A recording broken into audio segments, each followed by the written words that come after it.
Jadi BB Luce-nya sudah dipasang. Nah, nanti kita lihat perbandingan powernya antara menggunakan BB Luce dengan BB bawaannya yaitu BB Pro Wheel. Sebelum kita membahas perbandingannya, saya harus menjelaskan terlebih dahulu bahwa percobaan ini dilakukan pada 2 hari yang berbeda, yaitu di hari Jumat tanggal 20 dan juga yang satu lagi di Januari tanggal 23.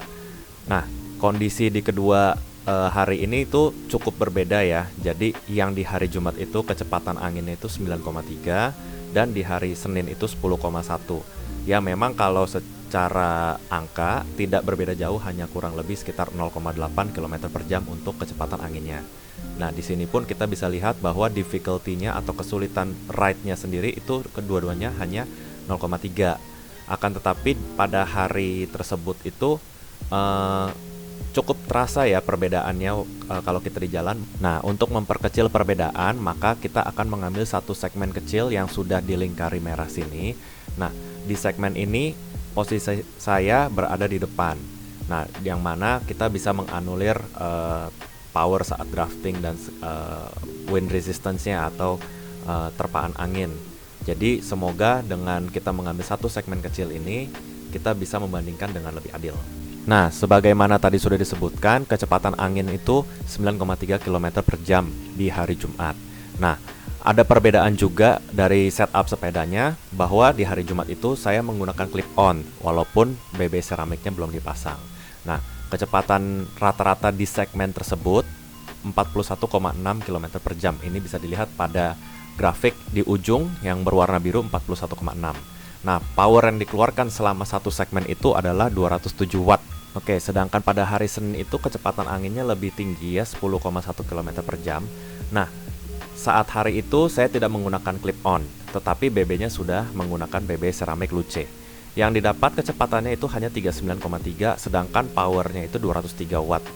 Nah, mungkin dari sini saja kita bisa melihat ya, walaupun powernya itu lebih kecil 4 watt, tetapi ada selisih kecepatan yang cukup besar, terlepas daripada kecepatan angin yang memang kurang lebih sekitar 0,8 km per jam.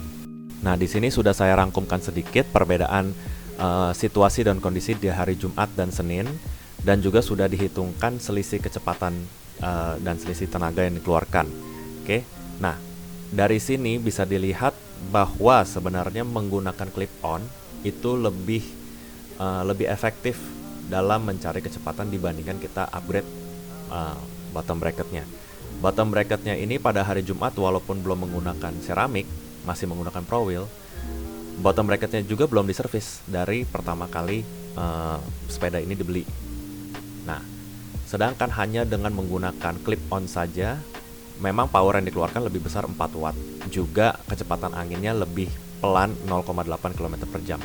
Akan tetapi dengan selisih power yang hanya 4 watt itu kecepatannya berbeda cukup signifikan, 2,3 km per jam.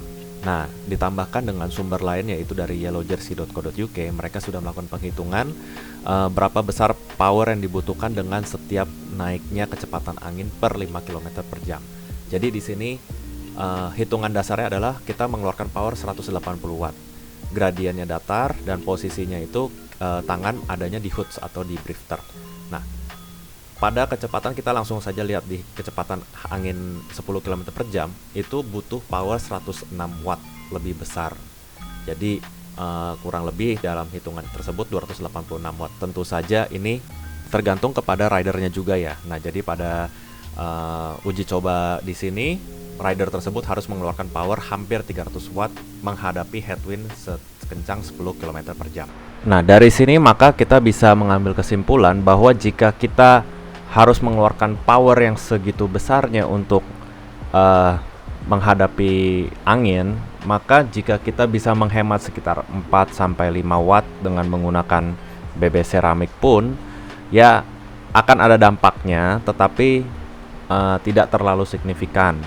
Itu pun juga dengan menggunakan sistem bottom bracket seramik yang top end ya.